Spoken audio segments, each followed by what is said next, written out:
आज की क्लास में कक्षा 10th का विज्ञान में नया चैप्टर स्टार्ट करेंगे। जो होगा चैप्टर का नाम है विद्युत धारा। ठीक है, जो अध्याय 11 है। तो विद्युत धारा चैप्टर है। तो देखिए समझते हैं, विद्युत धारा को इंग्लिश में बोलते हैं इलेक्ट्रिसिटी। ठीक है, विद्युत धारा को इंग्लिश में बोलेंगे इलेक्ट्रिसिटी। तो विद्युत धारा को समझने से पहले यहाँ पर दो जो है लिखा है, जल धारा और पवन धारा। जल धारा को बोलते हैं वाटर करेंट और पवन धारा को बोलते हैं एयर करेंट। ठीक है, तो जल धारा जैसे देखिए, अगर कहीं पर जल यानी पानी के धार चल रहा है तो उसमें क्या होता है, वो धक्का देता है। अगर ज्यादा उसमें धार है तो वो धक्का दे करके वो जो है उसको वहां से ठेलता है। तो उसी को हम लोग धारा बोलते हैं। जो जितना स्पीड धार होता है, जितना पानी तेज में चलेगा उतना उसका धारा तेज हो जाएगा। ठीक है, और पवन धारा जो जिसको बोलते हैं एयर करंट। तो पवन धारा क्या होता है कि जैसे हवा चलता है, जितना स्पीड में हवा चलेगा उसका धारा उतना ज्यादा होगा। ठीक है, तो पवन धारा जितना तेजी में हवा चले उतना उसका धारा तेज होता है। जल धारा, जल का पानी का जितना ज्यादा धार होगा उतना उसका धारा ज्यादा होगा। तो हम लोग मेन चीज यहाँ पर धारा का बातचीत करेंगे। धारा मेन समझेंगे पहले कि क्या होता है। धारा जो होता है वो क्या करता है, जो किसी भी वस्तु को या व्यक्ति को अगर ज्यादा इसमें तेजी है तो उसको ठेल देता है। ठीक है, तो देखिए क्या है, उसी प्रकार विद्युत धारा सेम उसी प्रकार जैसे जल का जो धार बहता है, पवन का जो धार बहता है, धारा चलता है, उसी तरह विद्युत का भी धारा होता है। इलेक्ट्रिक करंट सेम उसी प्रकार होता है। तो देखिए क्या है, विद्युत आवेश के प्रवाह के कारण विद्युत धारा का निर्माण होता है। विद्युत धारा का निर्माण कैसे होता है, तो विद्युत आवेश के प्रवाह के कारण विद्युत धारा का निर्माण होता है। ठीक है, विद्युत आवेश के प्रवाह के कारण विद्युत धारा का निर्माण होता है।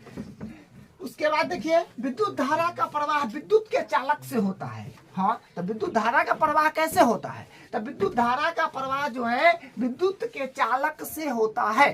तो विद्युत का चालक कौन कौन चीज हो सकता है, तो विद्युत का चालक में एग्जांपल देखिए, तांबा है, चांदी है और धातु सब है, वो उससे विद्युत का चालक होता है। ठीक है, विद्युत का प्रवाह होता है। ठीक है, विद्युत धारा का डिफिनीशन है ये क्या है, किसी चालक से विद्युत आवेश के प्रवाह की दर को विद्युत धारा कहते हैं। किसी चालक से विद्युत आवेश की प्रवाह की दर को विद्युत धारा कहते हैं। जैसे मान लीजिए कि जले बह रहा है, पानी का धारा बह रहा है, तो 1 मिनट में कितना पानी बह गया।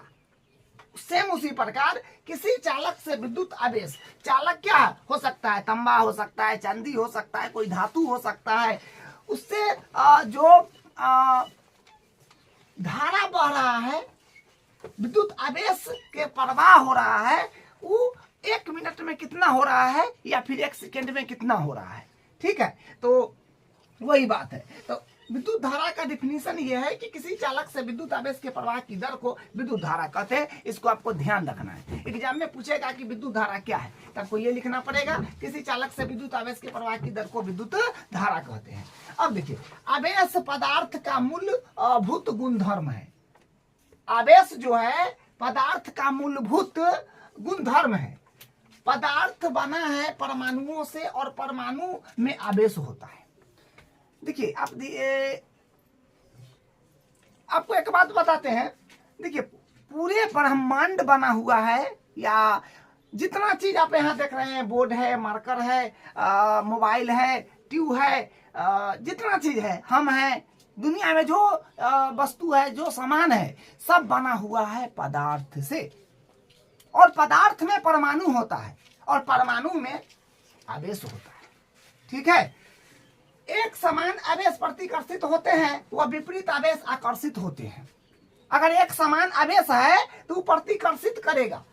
समान आवेश का मतलब क्या होता है? आवेश का मतलब या तो दोनों बगल प्लस चार्ज या प्लस चार्ज और माइनस चार्ज, या फिर दोनों बगल माइनस चार्ज। ठीक है, तो एक आवेश एक समान आवेश प्रतिकर्षित होते हैं। देखिए समान आवेश है, plus charge plus charge, charge को आवेश बोलते हैं। ठीक है, तो ये हुआ प्रतिकर्षित।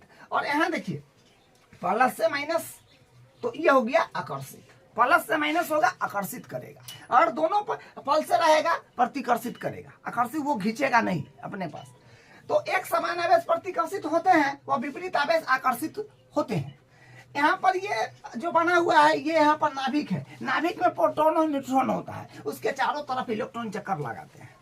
ठीक है, तो 11 प्रोटॉन प्लस और 11 प्रोटॉन और 11 इलेक्ट्रॉन। इलेक्ट्रॉन पर माइनस चार्ज होता है, इलेक्ट्रॉन को ई से दर्शाते हैं। इलेक्ट्रॉन को हम लोग जो है ई से दर्शाते हैं। ठीक है, ई से दर्शाएंगे और इस पर माइनस चार्ज देंगे तो ये हो गया इलेक्ट्रॉन। पी मतलब प्रोटॉन, एन मतलब न्यूट्रॉन। तो प्रोटॉन पर चार्ज होगा, यहाँ पर न्यूट्रॉन और प्रोटॉन, न्यूट्रॉन और प्रोटॉन दोनों होते हैं, लेकिन न्यूट्रॉन पर शून्य चार्ज होता है, इसलिए इसको छोड़ दीजिए, इसको पकड़ लीजिए। ठीक है, तो पी मतलब प्रोटॉन, एन मतलब न्यूट्रॉन, ई मतलब इलेक्ट्रॉन। आवेश दो प्रकार के होते हैं। ठीक है, आवेश हम लोग बोलते हैं ना जी, गर्म तार है तो ये ठंडा तार है, गर्म तार है, ठंडा तार है। तो आवेश दो प्रकार के होते हैं, धनावेश और ऋण आवेश। ठीक है, धन मतलब प्लस चार्ज, ऋण मतलब माइनस चार्ज। परमाणु विद्युत रूप से उदासीन होते हैं। परमाणु जो है ये विद्युतीय रूप से उदासीन होते हैं, अर्थात किसी उदासीन परमाणु में पी प्लस की संख्या बराबर होता है ई प्लस की संख्या। अगर परमाणु, तो अब जानेंगे कि परमाणु विद्युत रूप से उदासीन होते हैं, लेकिन किसी उदासीन परमाणु में, कोई उदासीन परमाणु का बात हो रहा है कि कोई उदासीन परमाणु में जो परमाणु की संख्या होगा, परमाणु में प्रोटॉन की जो संख्या होगा वो इलेक्ट्रॉन की संख्या के बराबर होगा। उदासीन परमाणु में प्रोटॉन की संख्या बराबर होता है इलेक्ट्रॉन की संख्या। ठीक है, पी मतलब प्रोटॉन, ई मतलब इलेक्ट्रॉन।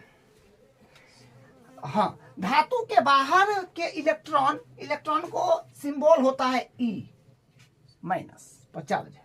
तो धातु के बाहर के इलेक्ट्रॉन ई शिथिल मतलब जो क्या बोलते हैं, धातु के जो बाहर होता है इलेक्ट्रॉन वो शिथिल होता है, मतलब ढीले ढाले होते हैं, बंधे होते हैं। धातु आसानी से इन इलेक्ट्रॉन को त्याग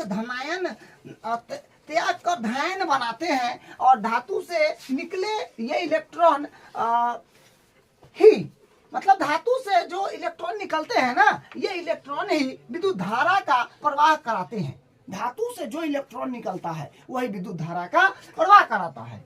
यही कारण है कि धातुएं विद्युत की अच्छी चालक होती है। अब देखिए, हालांकि विद्युत धारा का प्रवाह धनावेश के कारण भी हो सकता है। विद्युत धारा का प्रवाह जो है वो धनावेश के कारण हो सकता है। विद्युत धारा को हम लोग आई से रिप्रेजेंट करते हैं, विद्युत धारा को आई से रिप्रेजेंट करते हैं, और ये होता है आवेश बटा समय। इसको यहाँ पर क्यू लिखा जाएगा, ये क्यू होगा। ठीक है, क्यू क्यू क्यू होगा, क्यू हो जाएगा। ठीक है, तो विद्युत धारा बराबर आवेश बटा समय, यानी क्यू अपॉन टी, क्यू बटा टी। ठीक है, तो ये आज का क्लास था जो हम लोग विद्युत धारा के बारे में बेसिक जाने हैं। ठीक है, अब इसका जो है कल हम लोग यहाँ से स्टार्ट करेंगे, ये चीज क्या होता है आवेश बटा समय के बारे में, और उससे फिर आगे कर लेंगे। ठीक है, तो आज का क्लास ये रहा, अब अगले क्लास में फिर अगला करेंगे।